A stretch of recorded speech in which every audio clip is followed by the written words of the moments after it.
There's nothing that gets me more excited in a D&D game than when someone hands me a physical prop across the table and I can hold it in my hands. To me, that's as immersive as it gets, which is why I love building them. And today I'm going to be making some new concepts of magic scrolls and what I'm calling spell tokens that I'm going to be using in a game I hope to run soon. I've been tossing up this idea for a while of spell scrolls or spell tokens at my table, and I didn't want them to be 3D prints. They feel just a bit flimsy. I didn't want them to be pieces of paper that were just coffee stained. We've all seen that before. So when I got offered the Creality Falcon Pro laser engraver, I thought this was the perfect opportunity to make something unique. Unique in the idea that I've not seen it before, but I can mass produce it. Full disclosure, I was sent the laser cut for free, but I haven't been told I have to say anything in particular. I have free reign to say whatever I like and give you my full truthful opinion on this laser cutter. But let's start at the beginning and go back to when I actually got the laser cutter. So let's start putting some things together and seeing how this goes. Firstly, I needed a desk to put it on, so I got this Proton 80 by 140 from IKEA, which will need that extra depth because this guy is a fairly big unit. And it was super easy to put together. Now we're set up, but we need a software to run the laser cutter. I'm going to be using Lightburn. Essentially, this is just where I'm controlling all the stuff that is being sent over to the laser cutter to cut out. I had a few different materials laying around, some plywood and some fake leather I had from costume and prop making, so I started straight away with these. Before I could get into some serious building though, I had to run some material tests to understand how each of the specific materials that I had would respond to the laser. Now, my favorite thing to work with was the leather, and straight away I came up with an idea how to make some magic scrolls for my D&D game. So I grabbed my tablet and started to draw up some rough designs. For this, it was kind of just random shapes and concepts thrown together that looked roughly magical. I wanted to make a featherfall and a fireball.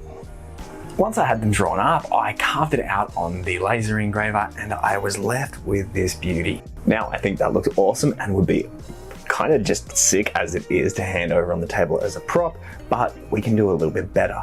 I don't love this bag, so we're going to do something a little bit more interesting here. I have an idea. I started doing a heap of different tests using different materials to figure out how to best approach what I wanted to do, and right around then, I got an eviction notice. Our landlord was selling the house and we had to go.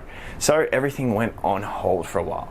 But it did give me the perfect opportunity to test out just how sturdy the Falcon Pro is when I ran it into the hallway wall. Don't worry, the laser engraver is fine, the wall not so much. But it did give me the chance to learn how to patch up drywall. It may have taken a while to get set up at the new house, but I got straight back into the laser engraving with a fireball scroll, another of my original designs. Once I had this one cut out, however, I decided I wanted to beef it up, make it a little bit more sturdy. So I grabbed out some 3mm basswood and carved out a, well, you'll see. There's a lot more smoke from the wood, so I will remind you at all at this point that we need to make sure that we have ventilation running outside. This unit has a fan that sucks everything out and blows it straight out the window. I wanted to add more patterns, but I didn't have the time to design them all, so I went over to publicdomainvectors.org and found a whole heap of free-to-use imagery. This website is my savior for the rest of this project. And we're almost done just cutting out the final shapes. And what we're left with is a whole heap of little pieces of wood, essentially like little stir sticks. But the measurements are perfect. So once I have these guys lined up, I can keep them all in place with some tape, hit both pieces with some spray adhesive, and stick them together, making a nice solid backing for our scroll. I absolutely love how this turned out. If you glue them together, like pressed up tightly against each other well enough, they'll keep the whole scroll nice and flat once you roll it out into your hands, and then keeping them nice and small allows for it to roll back up nicely. But for now, this is where we're at, and honestly, I'm pretty happy with it. Now, while I love the way those scrolls look, and I do have plans to obviously expand on that, I wanted to make something a bit different for my game. You see, I'm creating an entirely new world and I want to add my own flair to the magic use. So as a possible alternative for either spell components or spell scrolls, I'm creating something I'm calling spell tokens. This is just a working name. If you've got a better idea, let me know below. Essentially what I did here was grabbed a heap of free vectors from publicdomainvectors.org and sort of just combined them to represent various spells. I started off with a spider climb, one side being carved into the wood, the other side carved out of leather. Also in those designs, I carved out some 4, 5 and 6 millimeter holes with a little bit of extra depth so I could attach rhinestones to add a little bit of extra magical flair and make them look a little bit more valuable than wood and leather. As you can probably tell, I put masking tape on this one before I carved it out so I could try painting different areas a little bit cleaner. This worked pretty nicely in this particular case because I actually wanted to stain the outside of this one so we had a very clear separation between the web and the outer border. So I got a dark stain and just painted it around the edges. Once that dried up and I peeled it all away, it looked great. So I went around and added a heap more jewels into the extra holes that I had carved away when I made my original design, making this one extra blinged out in crystals as our proof of concept. Now I consider that concept proven, so I'm going to get to mass producing, making a whole heap of different styles using some that I found on public domain vectors and some that I designed myself. Anywhere I could find the opportunity, carving an extra deep hole to put some crystals in there. Now I had my idea, I liked where this was all going, but I wanted somewhere to store them all. If I'm gonna have these as props, I wanna have them set out on my display shelf and have something cool that I can hand around the table. So I wanted to make some like nice, fancy, magic looking containers for each of these. I was gonna just start trying to design something myself, but I found an amazing website. This is makercase.com. Essentially, you just put in your measurements and it will give you an SVG file that you can throw into your cutting software that will perfectly cut out the box you need. So I took a little bit of time, I made the design to fit a whole heap of my tokens, and I got it cut out.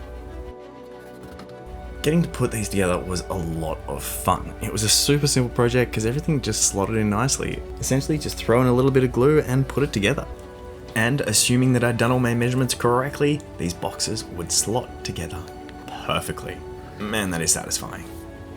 Now, my prototype's working nicely. I need a design for a hinge. I didn't want to add any metal latches to this. I wanted it all to be laser cut. So for this concept, I went back to my childhood.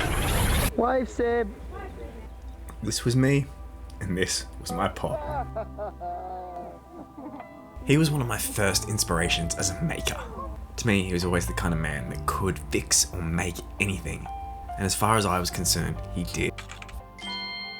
I have one very distinct memory from when I would have been 6 or 7 years old, staying over at their house and going into his workshop with him and building a box.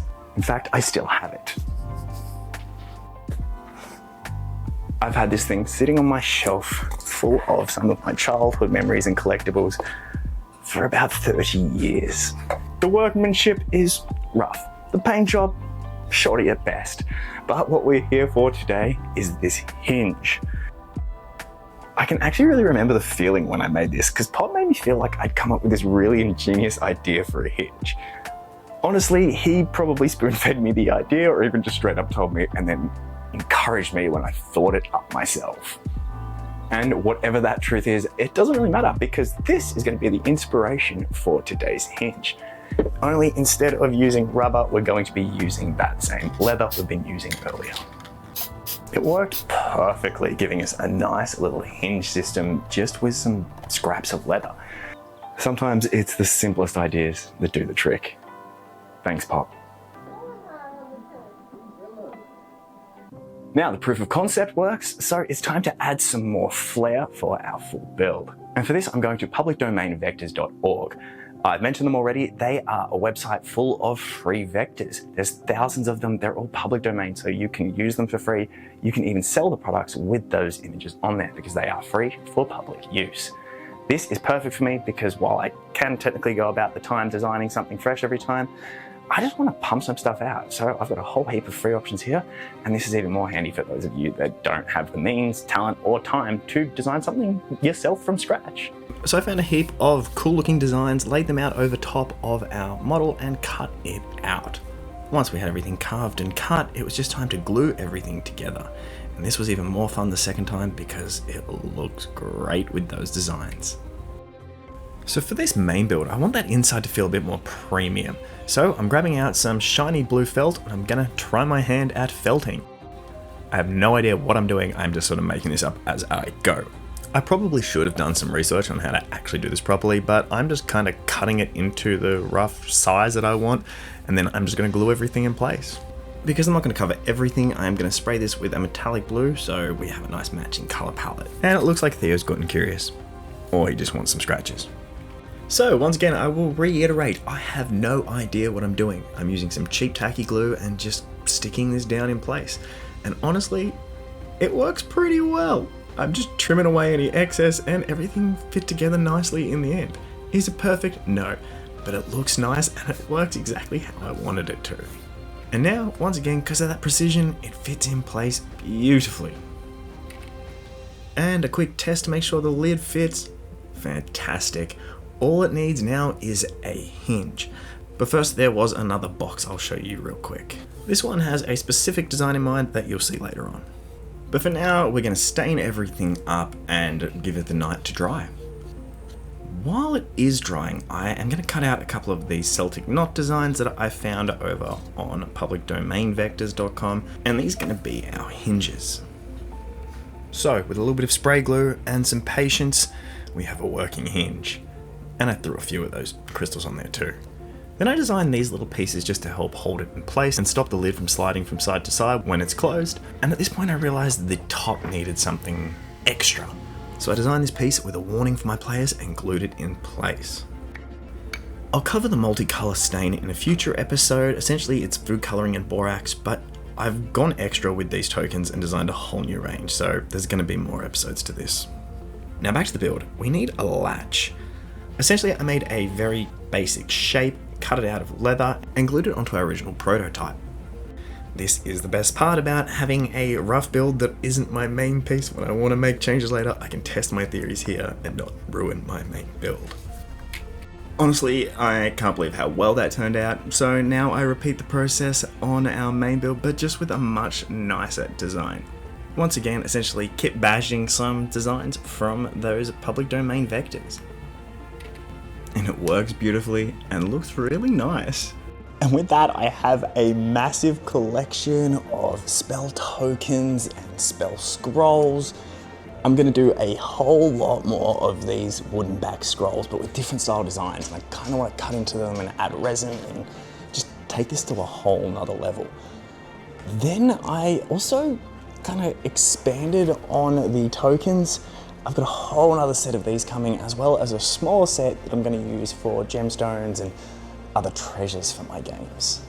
I am so stoked with how my box turned out. The hinge and the little latch system look great. It sticks to the whole fantasy vibe. The one thing I think I'm going to do if I do these again is not use the notched edges, instead use flat sides, because this just looks a little bit too clean and I think flat edges would look a bit more fantasy. Making my own scrolls was a lot of fun. All of these designs will be on my Patreon for anyone that wants to do any of this stuff, along with all of the designs for the rest of this stuff that I have made. Again, most of these images were public domain, so you could recreate a lot of this yourself. If you just want to jump past the process and copy what I've done, all of that will be available at my Patreon. Another big thank you to Creality for sending out the Falcon 2 Pro. None of this would have been possible without it, and it is an awesome machine. Now look, I understand that this isn't going to be for everybody. A lot of you out there will have skipped this video straight away and never even made it to this point because this is an expensive tool that you don't own and don't plan on buying. But I will say these are awesome. They're becoming way more affordable. And what I was able to build with this is just, it's something unique and it was a lot of fun. If you're going to get into laser engraving, I highly recommend the Creality Falcon 2 Pro. This is a great machine. It's a little bit on the big side for an average house or small room, but if you have a workshop, this thing would be great. Otherwise, look into their smaller models. I haven't even scratched the surface of what this is actually capable of, and I can't wait to try a whole heap of new things in the future. I can say for certain this isn't the last you'll be seeing of the laser cutter or of Theo. And now I have to pack this whole room up because I just bought a house and it's time to move the entire studio again, this time to a more permanent location. So thank you again to Creality. I hope you guys have found some cool inspiration in this video, and until next time, never stop making stuff.